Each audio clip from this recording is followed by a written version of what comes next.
freight train rolling, bringing truth bombs down the line. Promoting the Southland 1 week at a time.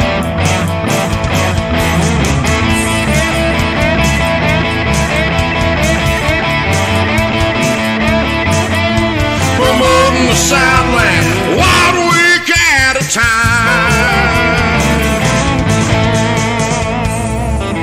SCV chat starts now.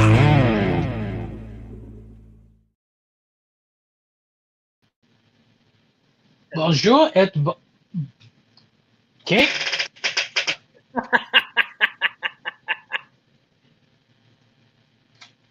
Bonjour et bonsoir, mes amis. All right, I'm not going to do the whole show in French. I am trying to learn French, though. Good evening, everybody. It is currently 7:02. We're running a little bit late, but it doesn't matter. It's still time for SCV chat. Before we get started, as usual, the views and opinions expressed on this program are not necessarily those of the SCV, HGC, any division, brigade, camps, or other subsidiaries. Strictly those of us who are expressing them. Now that we got the disclaimer out of the way and we've covered our butts, that's why we do the disclaimer. Hello! See Jack DuPont in the chat, Corey Waffer from Arkansas, Michael C. Hardy from the Great Tar Heel, or Old North State, rather. If y'all don't have anything to do on Sunday nights, go check out his historical podcast or talk show. Yes. David Pope, good evening. The Lone Ranger, Chuck McMichael's in the chat. Sean McFall, Paul Gramling. I feel you, Ron. Damn it. I feel you. Johnny Jenkins from Missouri. We got a bunch of boys from the, I don't speak English. I speak Southern. I think everybody knows I'm still trying to learn English. He's just trying to learn how to read. Anyway, I hope everyone is having a great evening. We've got a lot of folks from the ATM on tonight. So that's great, and I hope that wasn't copyrighted. Moose, how you doing, buddy? I'm doing good. School's out. Shift your head. There we go. I'm the light. We're getting a little bit of a glare. We usually only have that when Daddy Moose is on. I'm sorry. I didn't mean to make fun of the follically challenged. I hope he's watching this. He's going to give you a call after the show. He didn't return my text message about the ruining Star Wars thing, so. We're in Star Wars mode right now. I don't think he wants you to ruin it for him just yet. True. Anyway, I hope everybody's having.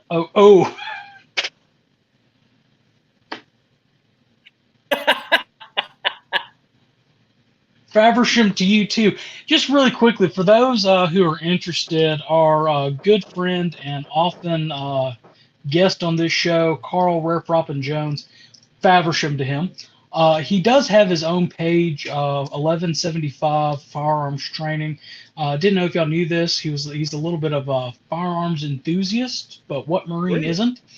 Do you know he was a Marine? Anyway, y'all go check his page out. He's got a lot of good things on there.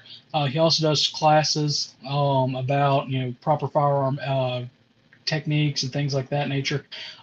He's got all of his credentials on there. I believe he's certified as an instructor with the NRA. But check him out if y'all are in the Alabama area or needing somebody to instruct you on how to use firearms. Talk to Carl. Plugged you, buddy. Anyway, so you're done with school for the semester. That means you can dedicate all of your time to SCV chat.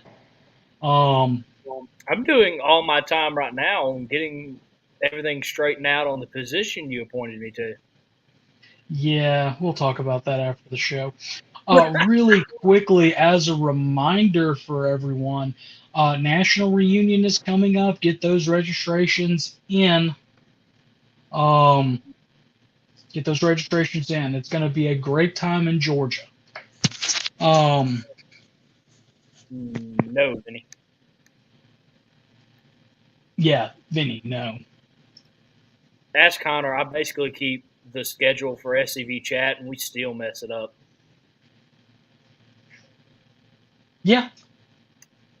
Way than me. Oh, Way to and die. there is Army of Tennessee Commander Jimmy Hill in. I think that if we get a couple more folks in, we could almost have a GEC meeting. Kidding. Speaking of people on the GEC who are coming in on the chat, let's bring in our special guest, and I will read his biography off of his website. About the author.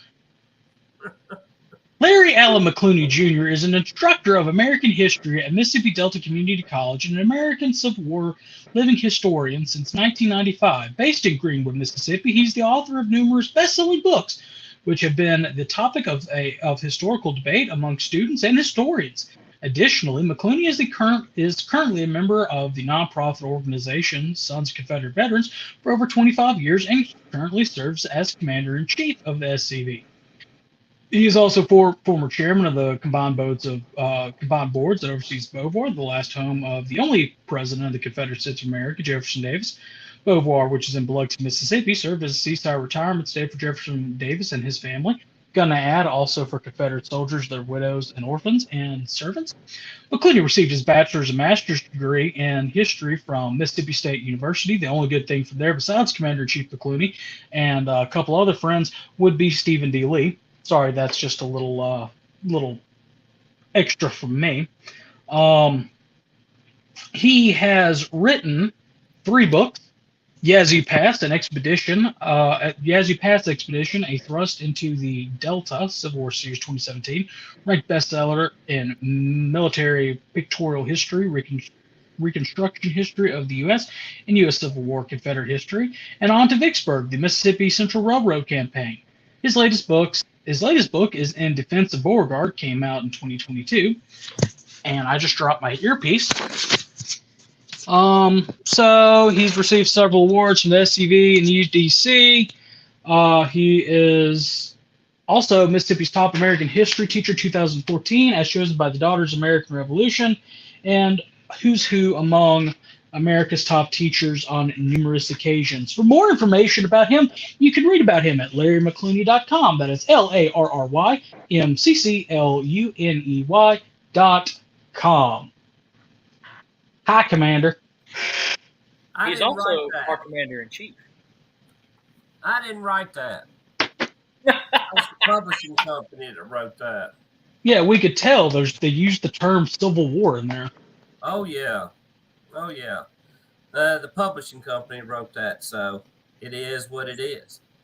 Should have gotten Thomas Franklin the right to forward to his book. Okay. I didn't know Thomas Franklin could write. Oh. He can write, he just can't read. Oh, okay. That makes sense. Well, guys, how's it going? Moose, you through with school? I got 3 more days. Graduation's coming up Friday. That's another year up under my belt, and I finally get rid of some more headaches. Can't call your students headaches. All right.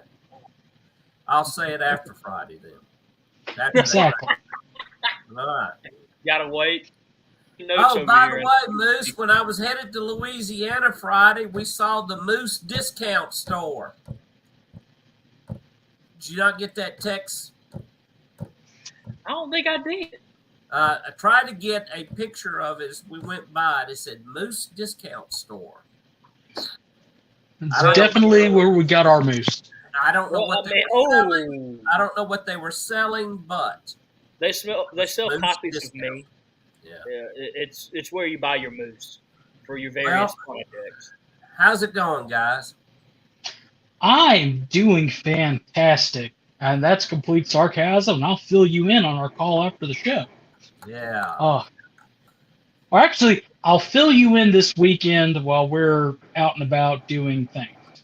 Well, that sounds pretty good.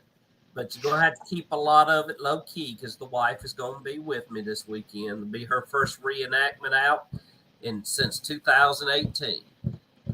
and we're looking forward to Annette being there. Yeah. Well, guys, so you read the book. Yes, sir. We have read the book. Bring up the picture of the book.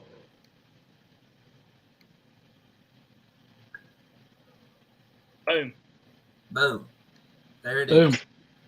I got to give credit to the wife for picking out the cover. I thought she did a really good job.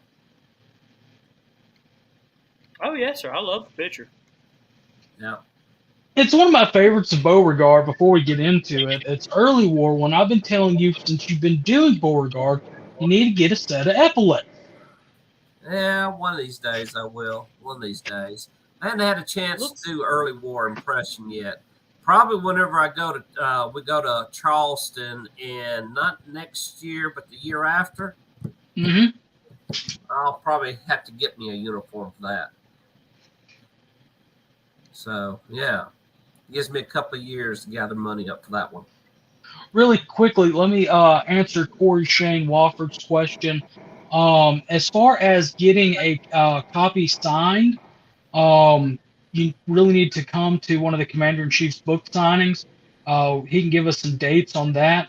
If you want to get a copy, I believe that's the only place you get them as well right now. No. If they go to LarryMcCluney.com and go to contact, they can email me or call me, place an order. I can take the orders electronically, and I will ship it out to them already signed, ready to go. Oh, but you can also get them on Amazon. Not yet. They're in the process of putting it up on Amazon. But if you want to get one personally from me, and you want it signed, you can order it or show up where I am signing books. So, but the other two books you can get on Amazon. Right. The first two you can. Yes. You know, Yazoo, before we get into the review on Beauregard, you know Yazoo Pass is my favorite of your books. Really? You know why? I only live about 5 minutes from Fort Pemberton, so. Well, do you know why? Why? Because you mentioned me in the foreword. Okay. Anyway, so Quick answer a question in the chat. It does say it's not available on the site, but you can email the commander, I believe, and he can get you a copy. Yes. A signed copy at that. Yes, and Lee Hatterbaugh, yes, I'm bringing books to Athens, Alabama. I will be in Athens, Alabama the first week of June. I'll be speaking there at the Hobbs camp, and I will be signing books there. In fact, if you want to spread the word, Lee, I'll give my talk, of course, will be on my book. So,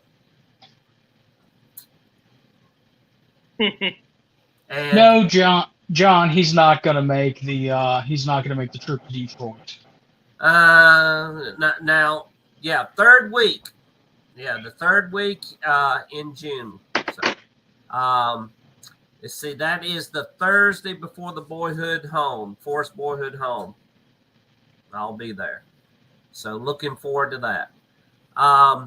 But yeah, anybody that wants a copy of the book before it comes out on Amazon, I'm not sure when it will be released on Amazon.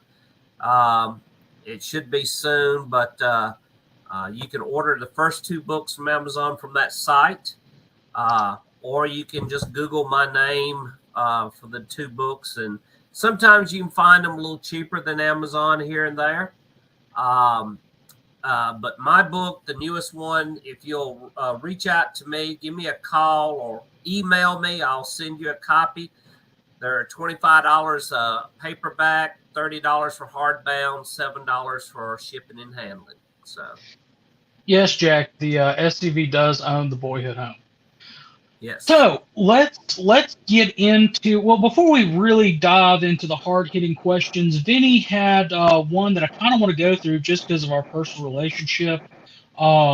That I kept getting updates on the book because I love you and everything like that. I'm using my mouse on my broad. There it is. What is it like being an author and tell everybody the story about getting this book published. How it was different from the other two books. Basically, this is my third book, and I average a book about every 2 years, which is almost the life of a book before you need to turn out another one. If you plan on getting rich by writing books, you can forget that.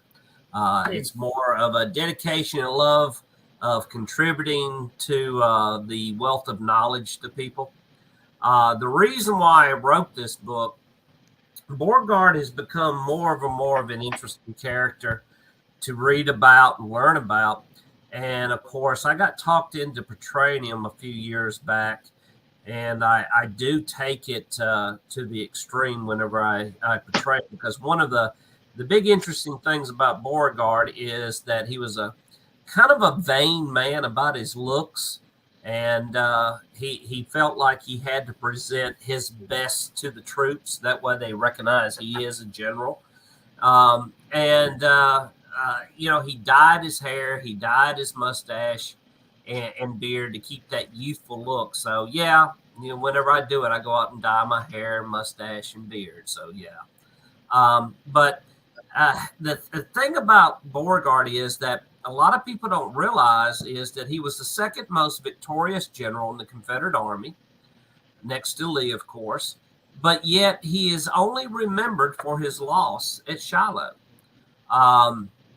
He saved Richmond along the Petersburg lines when he only had about 15,000 men up against Butler, who was coming up the James River at the Bermuda 100. And his job was to try to secure an opening into the Petersburg-Richmond lines for Grant to exploit before Lee could get his army there. Basically, Beauregard held the defenses, if I remember correctly, with somewhere like about 5,000 men. A lot of them were old men and children to hold off the Federal Army. But my main interest was that if this is such a this general was such a success, why is it he's only remembered for Shiloh? And the more you read about him, that's when I uncovered the political intrigue that was taking place between him and Jefferson Davis. Was Jefferson Davis jealous of him? There might have been some of that. Jefferson Davis was not a very forgiving person. He'd never been that type of person, even before he became president of the Confederacy. And one of the big things that I reveal in the book was that, keep in mind, Jefferson Davis, when he was elected president of the Confederacy, he was elected provisional president. In February of 1862, he was finally inaugurated as the official president. But after the success of Fort Sumter and Manassas, believe it or not, Beauregard, there was a movement to nominate Beauregard to become president of the Confederacy. And Beauregard had no political ambition. His ego was stroked, I believe, because of the attention he was getting. And he had no political ambitions. In fact, he had a taste of politics when he tried to run for mayor of New Orleans and lost. He got beaten by a candidate in the Know Nothing Party. But that was his only taste of politics, and he didn't care anything about it after that. He had a bad taste in his mouth, and he thought politicians at that time, just like Sherman viewed reporters, he thought politicians should be pretty much taken out and shot. At least he had that attitude. Ron Kennedy writes, do you think that the defense in New Orleans would have been done better had Beauregard not been replaced by Braxton Bragg? Well, I would say this, Ron. Keep in mind, Braxton Bragg actually becomes general of the Louisiana State Troops right after um, Louisiana has seceded from the Union. Bragg had offered Beauregard a colonelcy to be over the artillery of Louisiana, and Beauregard turned it down because he thought it was an insult at the time, because he actually graduated ahead of Braxton Bragg. And if you remember the old Army, that men who graduated before you, they thought they should have higher ranks. Interesting thing, though, since you brought that up, Ron, that Beauregard, the book is not it's not a biography. It is I would put it written like a court case. I present evidence throughout the entire book that points out that Beauregard was pretty much done wrong with his replacement by Bragg. In fact, Jefferson Davis never forgave Beauregard for one, the death of Johnson, two, the loss at Shiloh, and three, the retreat from Corinth. And I'll get back to your question there in a minute, Ron Kennedy. I didn't mean to get off topic, but I'm just pointing out the theme of the book was to try to establish Beauregard that show how wrong it was by Davis. In fact, Robert E. Lee wrote several letters that Bragg was in the West later, and then of course by Johnston eventually during the Atlanta campaign. When when Davis was thinking about replacing Johnson, Lee was encouraging, replace Johnson with Beauregard. Replace Johnson with Beauregard. Now, this goes to show the political intrigue that was going on. Jefferson Davis was content with having Beauregard exiled to Charleston after he relieved him of command after the retreat from Shiloh and Corinth. But get this. Davis was 95% convinced Beauregard should be back in command of the AOT. He summoned Beauregard from Richmond.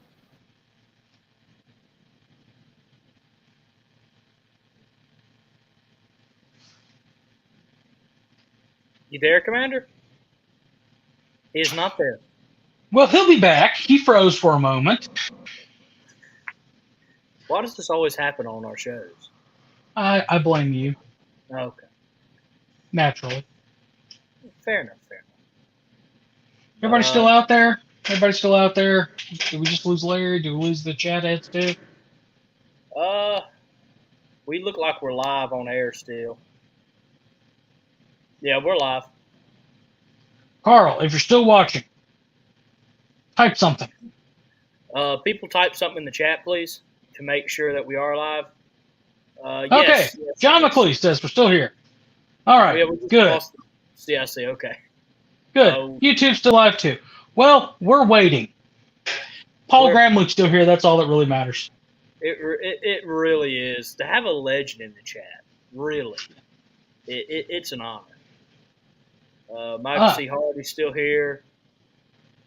Charles is here. Gotta get Charles back on. Cousin Chuck Larrett. So, while we're waiting on the Commander-in-Chief to come back, that's one thing I love about the SCV is that we always joke that we scrape up kin, and for years Charles and I have been talking about our ancestors from Copiah County, and this past 4th of July I put something out about some of my Revolutionary War ancestors, and it turns out that we have one of the same Revolutionary War ancestors. Somebody knocked me off. I don't know who. I think it was Carl. It was probably. But back to what I was saying, when Beauregard was summoned by Jefferson Davis to take over command of the Army of Tennessee after he was going to replace Johnson during the Atlanta campaign, Beauregard got on the train and rode all the way to Georgia to meet Jefferson Davis. The day he arrived, Jefferson Davis took one look at Beauregard and decided he was going to put Hood in command. Where that came from, I have no idea. After all of the promotions of Beauregard to take command, Jefferson Davis decided, no, the last thing. And relegated Beauregard to become the departmental commander, Department of West, which had no authority whatsoever to pretty much because the Confederate military guidelines for reporting command of the Army did not.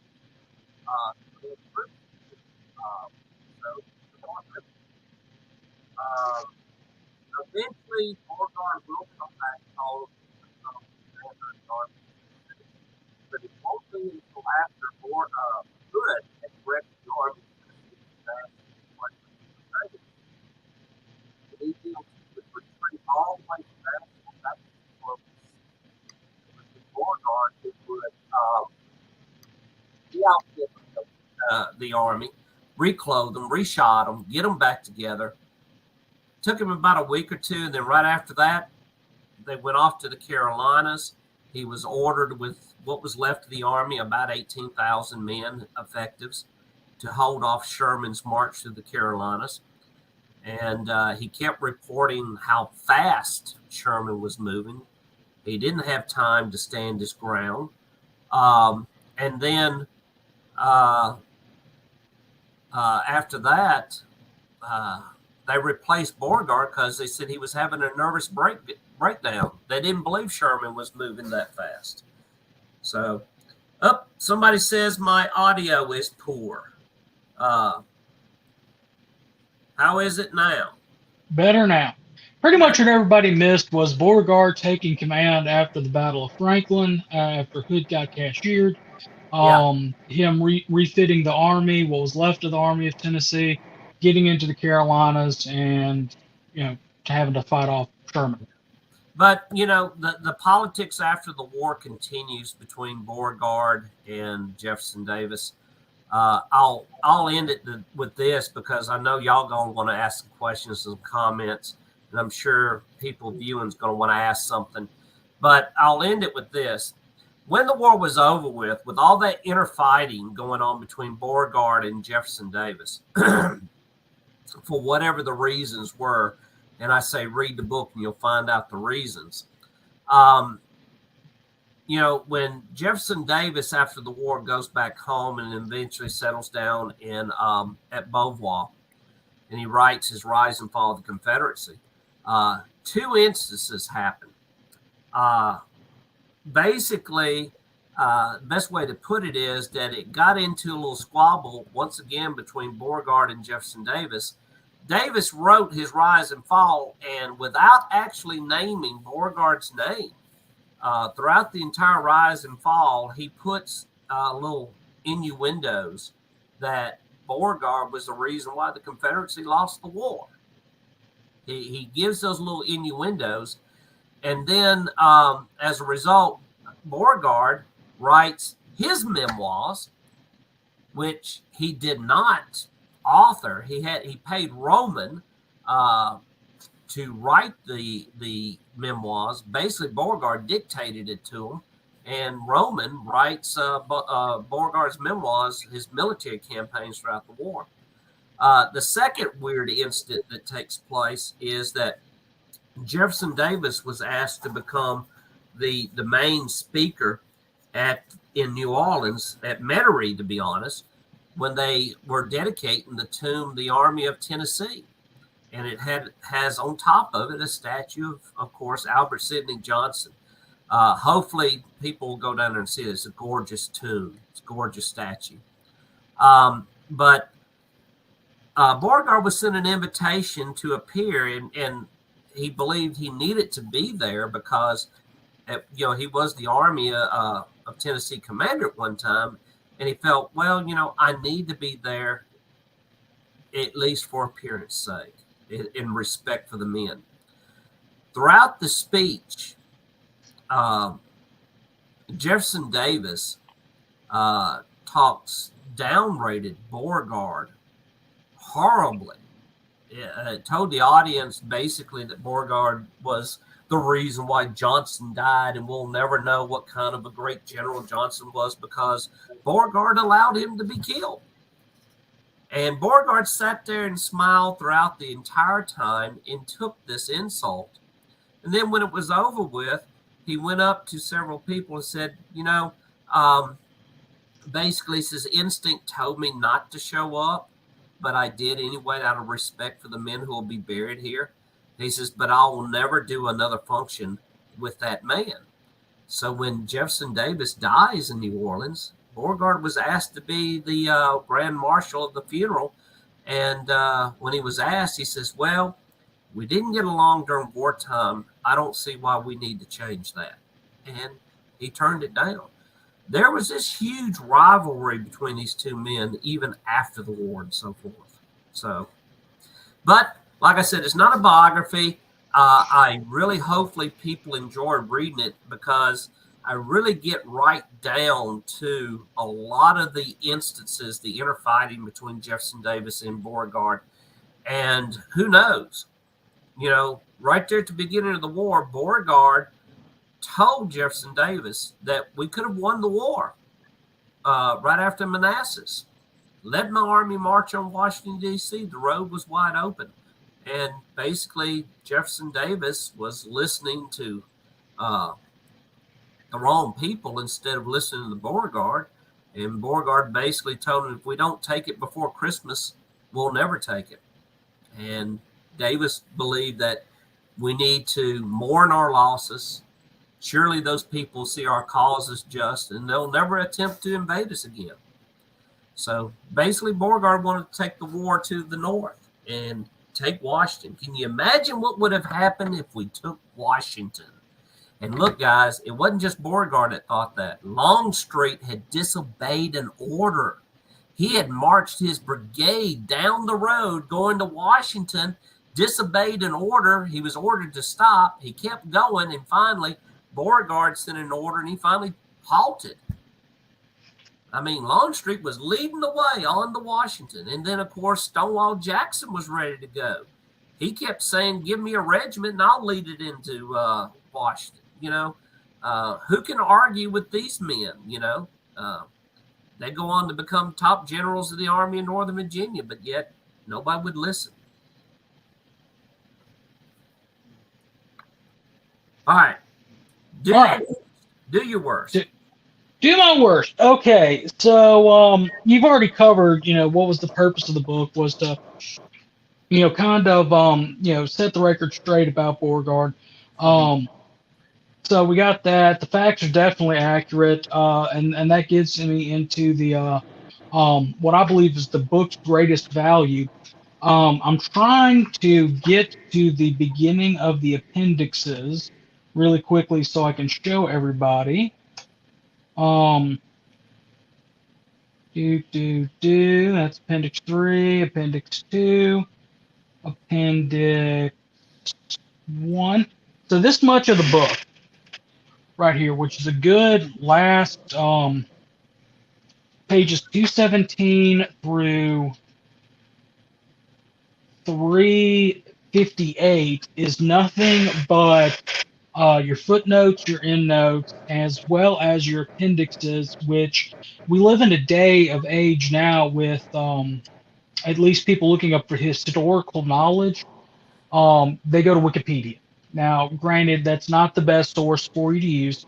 However, I love the fact that you include all of those appendixes in there because then while this, the defense is up here, your firsthand accounts back here.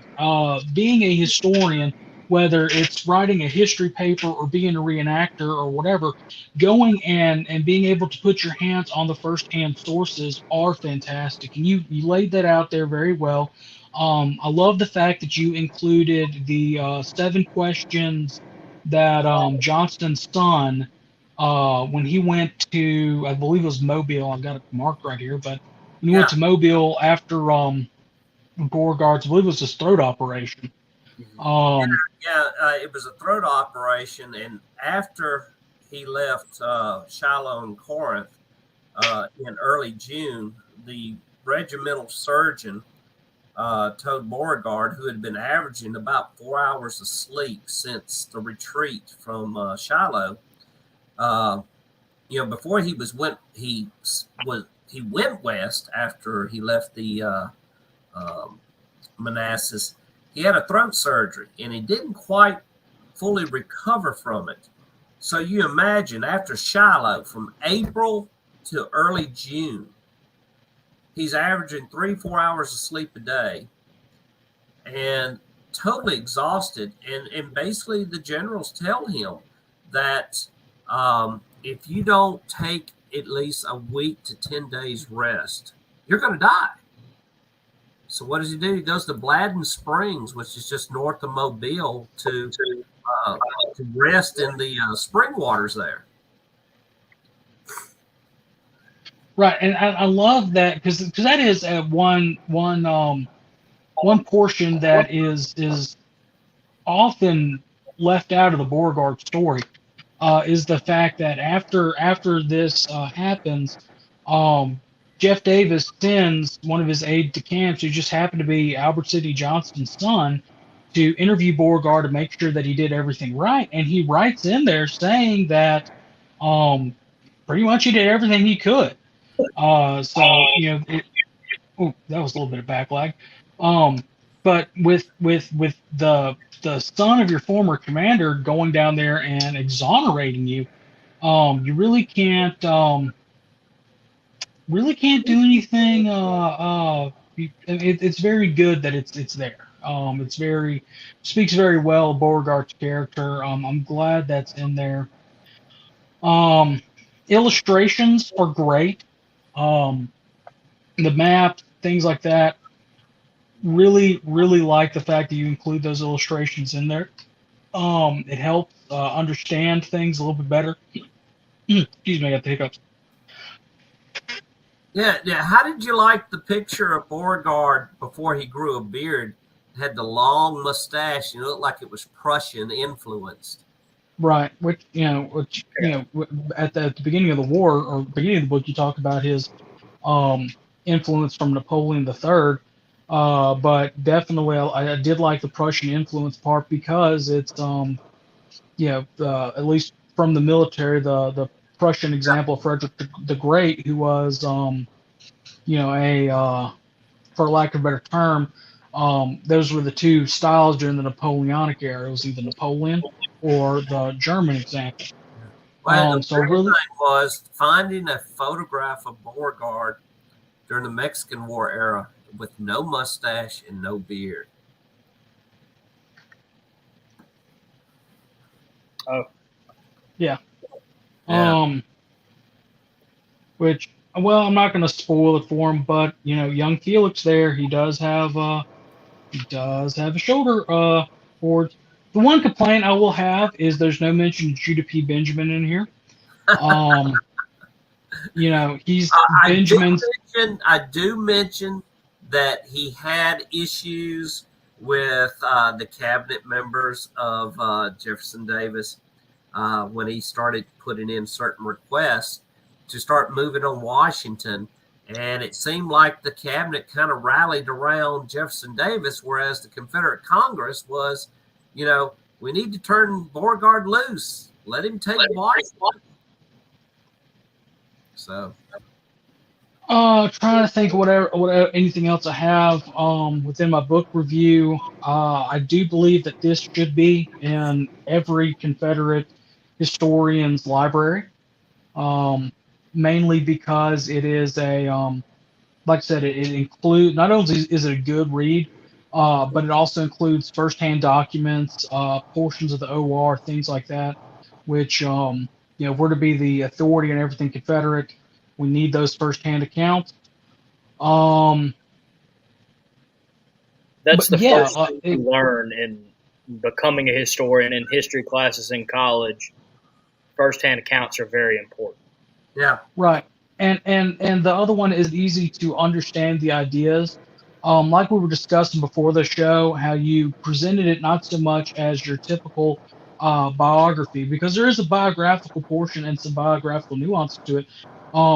There is the fact that it reads more like a court case, which you're setting up your evidence against 160 almost 160 years worth of academic research. And I say research, loosely going by the main.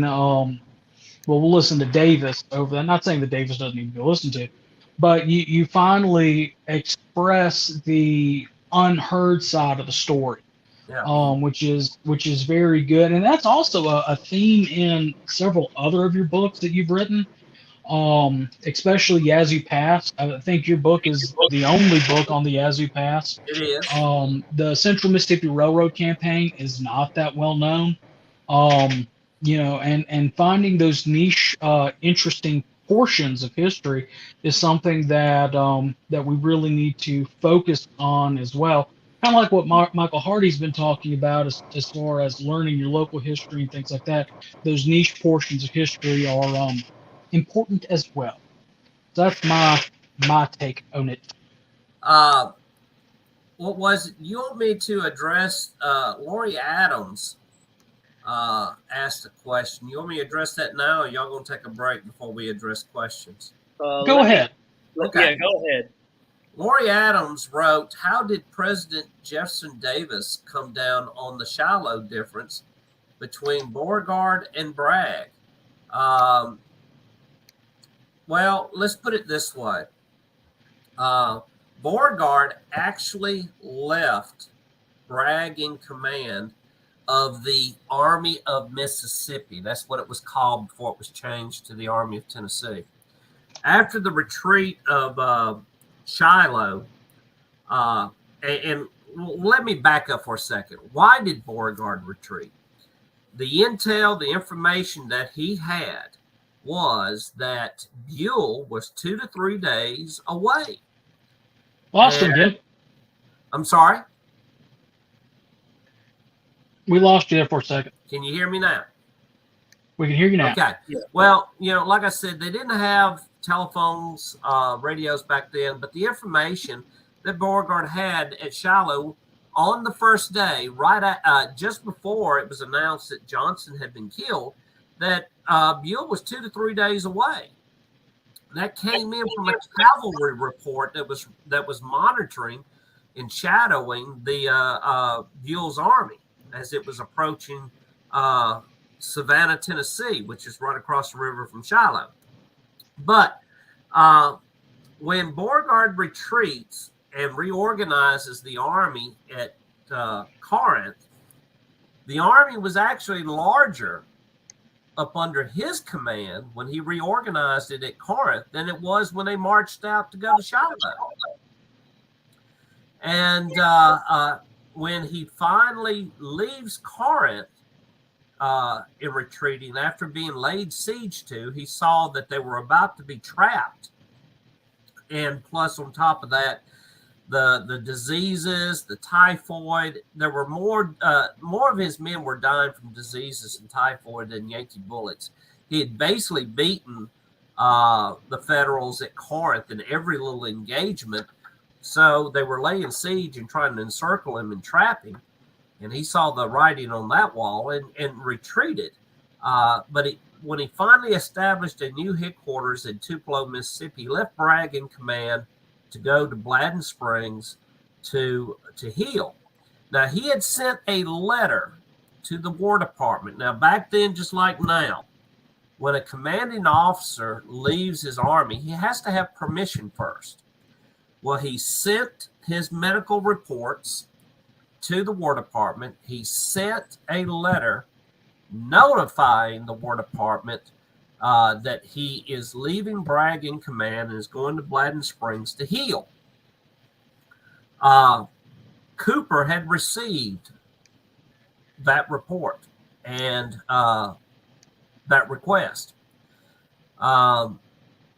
Jefferson Davis was very upset with this because he believed, as commander-in-chief, and probably rightly so, I will give Jefferson Davis that the report should have come to him because he was Beauregard's boss. I'm the one that would give you the opportunity to request leave, and I would be the one to grant it. So he used that as an opportunity, but the proper channels was to go through the War Department and then to the president. Jefferson Davis would not receive the letter or the reports until after he could hear the report from William Johnston, which was Albert Sidney Johnston's son. And as a result, Jefferson Davis took this as an opportunity to put Bragg in command. Now, this goes to show how cowardly Davis was. He would not comment to Beauregard at all and say he's been relieved of command. He told Bragg, I leave it to you to tell Beauregard he has been relieved of command. And from June till he finally accepted his fate and went to Charleston, which was sometime like in November of 62, Davis and a lot of, Beauregard and a lot of Beauregard supporters in the Confederate Congress was trying to get Beauregard reassigned back to his army. Finally, Beauregard gave it up and said, I will accept my fate. And he says, if I'm going to be in exile, I'm going to do the best I can. And he'll make Charleston a more heavily defended city than Richmond itself or even Washington. Say what you want to about the man. I think he kind of got a raw deal here and was not given the opportunity to defend himself in a court-martial or even explain why he was in Bladden Springs. Davis, he used it as an opportunity to, you hold the reports, I'm going to relieve it, and then you send the reports, and then I say, you abandon your post without permission. So hopefully I answered your question, Lori. I don't know. Say there was some ego differences between the two.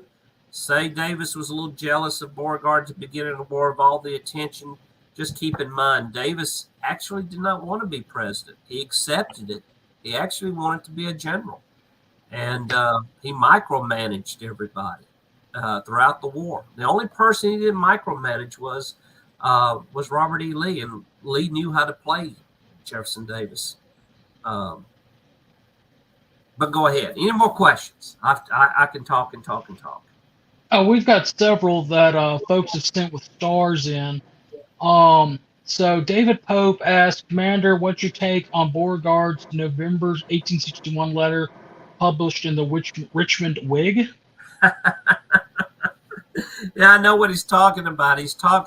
That letter he's referring to. Well, there was two reasons for that letter. One was to stir up support for the surrounding inhabitants, but also that letter was Beauregard's report on Manassas that was released without his knowledge, and Jefferson Davis got upset because the report for Manassas should have come to him. Somehow, a reporter from the Richmond Whig got a copy of the report and published it. And as a result, Davis felt like, this was an insult. Beauregard's putting his report in the Richmond Whig instead of sending it to me. And he's trying to play me because I told him he couldn't march on Washington.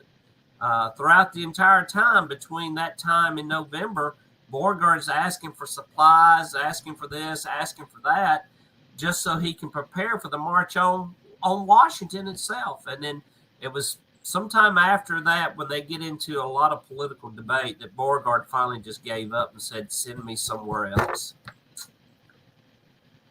All right. And fellow author Samuel Mitchum asked, what do you think was Bobo's greatest battle/campaign? And he didn't say that, he didn't call him Bobo, but we've got a little joke behind that, and he knew it was coming.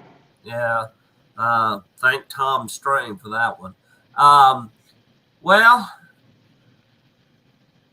battles. I would have to say it would have to be the first Battle of Petersburg. The first Battle of Petersburg. Notice it said battle, not siege. Beauregard took 5,000 men. A lot of them were children. A lot of them were old men. And he holds off Ben Butler at the Bermuda 100. But there were other great battles he had done. Think about all the great battles he had done while he was in exile in Charleston. The 54th Massachusetts that charged Battery Wagner. On Battery Wagner. How about his defense of Charleston against the Federal Navy when they tried to take on Fort Sumter and was repulsed? But I would have to say that one of his greatest battles has to be the Bermuda 100. But I mean, that was a masterful tactic. It seemed like a play. It was a play out of Forrest's handbook when he actually fooled Butler, who had about 40,000 men there on the Bermuda 100, and it made it seem like he was outnumbered by Beauregard, and Beauregard was holding him back with about 5,000 men.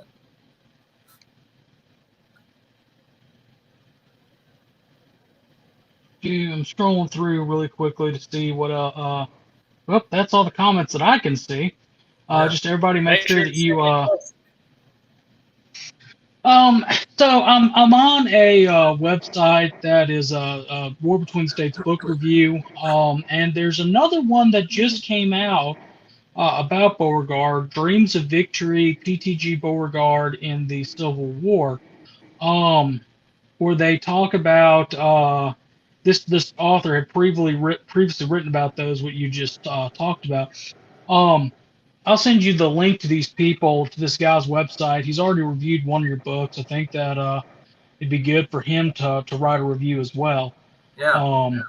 That book came out about the same time mine did. It's kind of interesting that you had two writers writing on basically the same subject,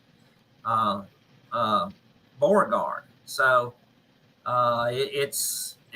Beauregard is really starting to pick up a lot more attention now, and people starting to realize that maybe this was an opportunity lost.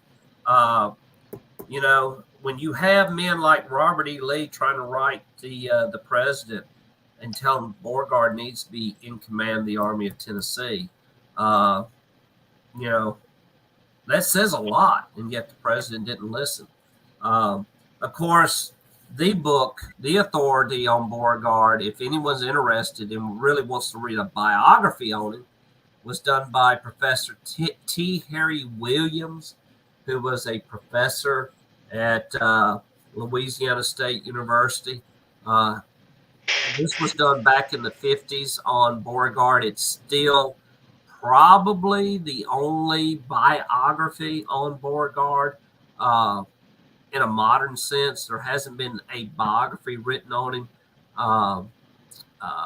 since then. But, you know, T. Harry Williams wins some type of Pulitzer Prize on this, if I remember correctly. And but yet there's some things that he writes about Beauregard I just don't agree with. He kind of comes off saying that Beauregard was not that great of a general at the beginning of the war, but by the time near the end, he matures into this great general. He finally starts to make a name for himself with his defense of Charleston and defending Petersburg and opening it up so that Lee can come in and saves Lee's army. You know, the Petersburg defenses, when Beauregard took over, he condensed them, made them stronger than what they were before Lee's army even got there. You know, Beauregard had actually watched and studied the Vicksburg campaign, and you know, it's John C. Pemberton that replaces Beauregard in that theater right there, and takes over Vicksburg. Just think, what would Vicksburg have been like if Beauregard had been there? So who knows? There's a lot of what ifs. So I've got a couple more questions while we're waiting on the chat. Anybody else to send in questions while I'm asking these? So do you want the fun question or do you want the serious question first? Shoot, go ahead. All right. So during your research on Beauregard, I know you've done research. What? Okay. So during your research on Beauregard, I know you did a lot to portray him in first person, but writing the book is a lot different research-wise than being able to portray someone. Do you have any areas or any stories about finding stuff that either made you laugh or about Beauregard? Yeah, well, I mean, just anything anything that struck you as significant or interesting or profound or amusing or disturbing. There's something kind of a little creepy here. As we all know, Beauregard actually outlives 2 wives. His first wife, he was just definitely in love with her. She bears him 3 children, and he will mourn her death for almost 10 years.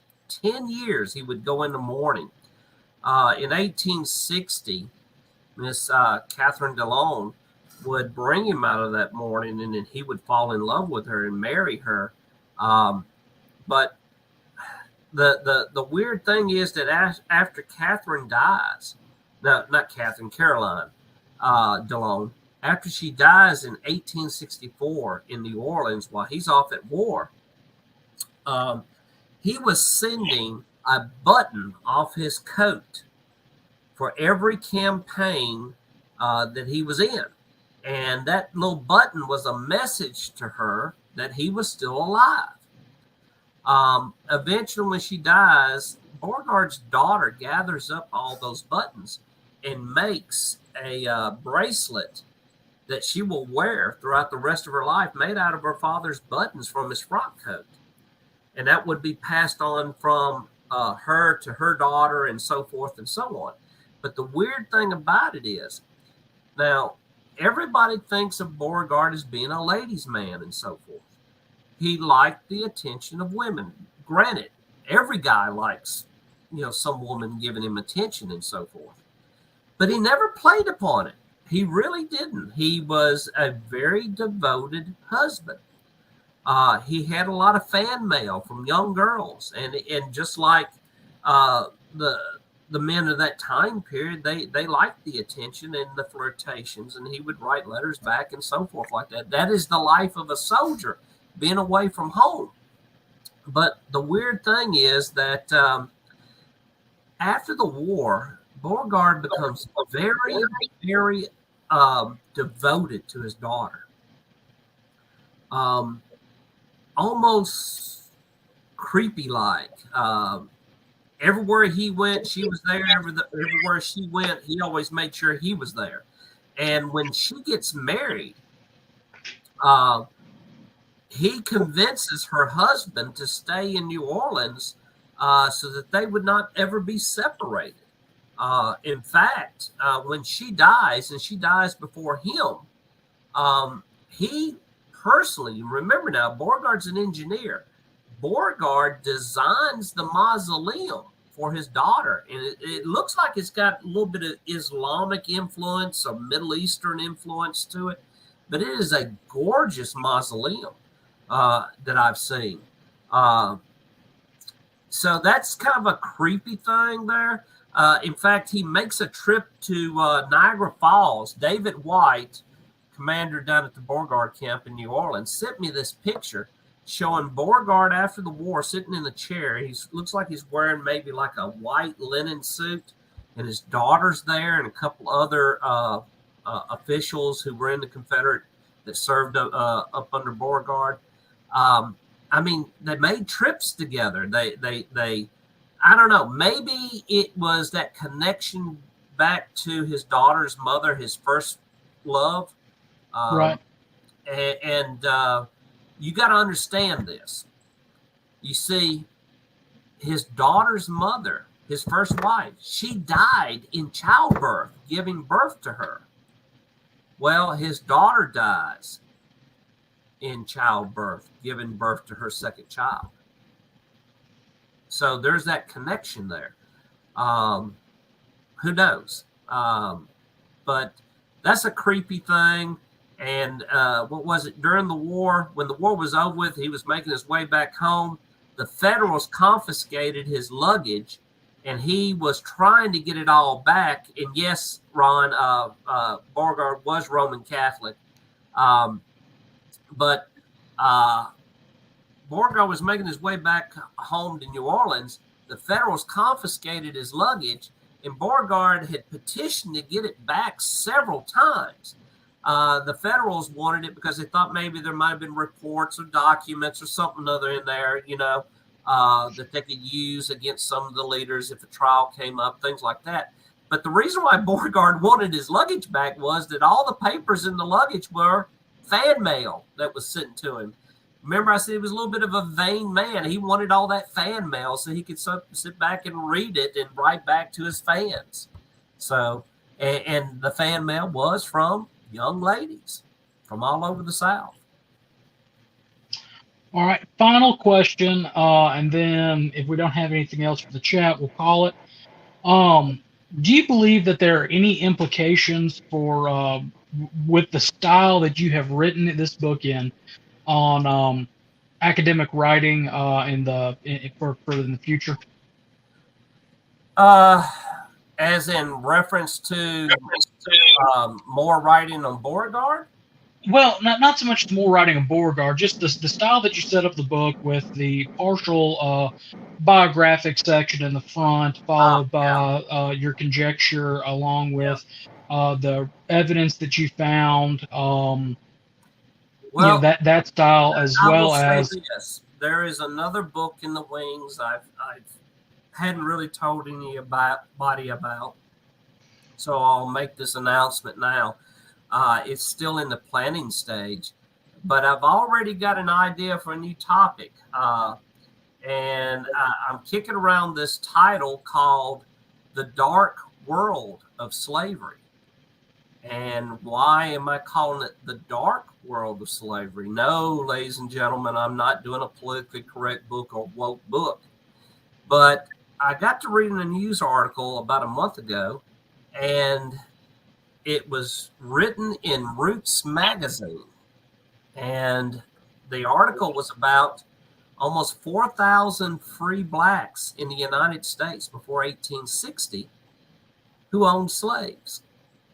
And yet, look at the time period we live in, that all of this is white supremacy or white nationalism and so forth. It's interesting that this is an African-American magazine writing this article about free blacks who own slaves. And they also make the point of slavery as we know it, whether it's a myth or not, the facts cannot be argued. Unless you can find something else. But and I don't want to give away all of my ideas for the new book, but slavery as we know it was started by a black man in the late 1600s in Virginia. He owned both white and black indentured servants. And he basically sued in one of the Virginia courts to make this black indentured servant a servant for life. And it is after that they said that slavery as we know it comes from that. Now, there's some dispute on that. They think that there might have been a white man that had beat him to the punch on this. But still, the facts are facts. A black man suing in court to keep a person in indentured servitude for life? Come on. That's got to be a story.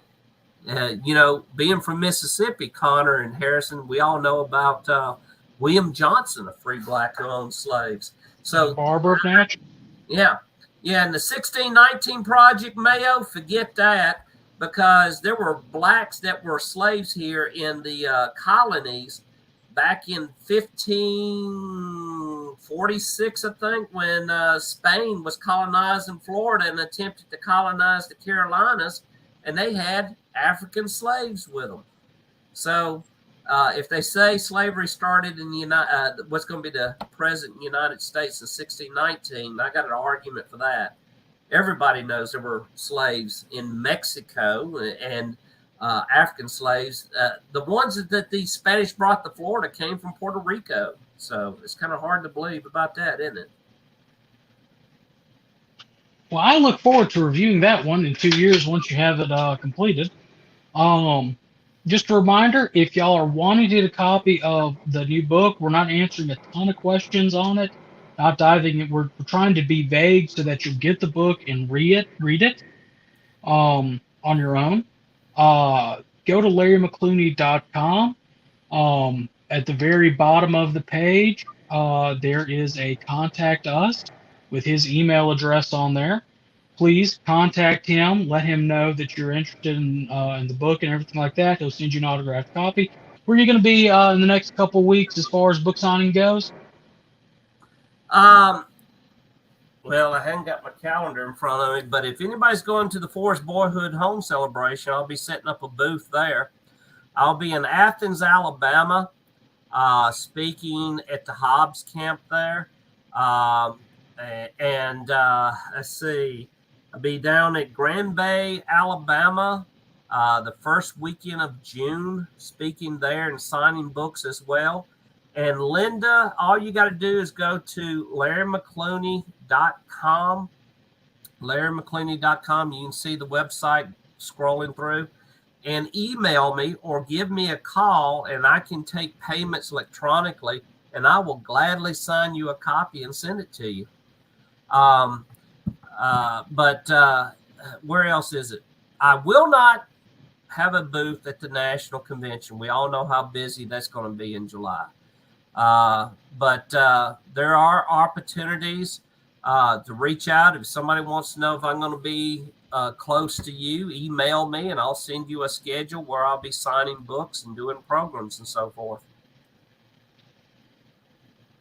All right. Well, we thank you for coming on, Commander. Thank you for giving us a copy to review. Thank you for giving Moose a copy to review. I thought mine. Somebody said, will this be on ebooks? Yes, it will be on ebooks. As soon as they get it released on Amazon, you can order ebooks as well. Well, it looks like Moose is okay. It looks like Moose, his Wi-Fi has completely bit the dust. You know, I think it's kind of funny. He used to make fun of me and my Wi-Fi, and now his Wi-Fi is going out. Ha ha ha ha ha ha ha ha. Remember to tune in Thursday for Look Around the Confederation. Oh, it's back! My Wi-Fi has a bit of juice left. All right, go ahead and plug Thursday, Moose. All right, so we got a good show for you guys playing Thursday. I'm going to be getting in touch with Candyman, as all y'all know, who's been pretty sick, and he planned this Thursday episode. It's going to be a good one from who he has told me who's going to be on. So it is a much. So please tune in Thursday, and make sure to please send any of your short stories, videos, or write-ups to scvyouthOutreach@gmail.com, and you'll be featured on this upcoming episode of SCV Chat of Look Around the Confederation. Yeah, Look Around. So you will be hearing more about the Commander-in-Chief's book, at least where to get it, in the next coming weeks. Wink, wink. Because we got to do some things. Anyway, until next time. Before we forget, we're not doing a show next Monday. Yes. It's Memorial Day. We will replay this episode next Monday. So go out and remember our veterans next Monday. Yeah, exactly. Remember those that didn't make it home. But anyway, till next time that we're on, In the words of the late great Harold Philpott, no fumar in the Fumar elevator. in the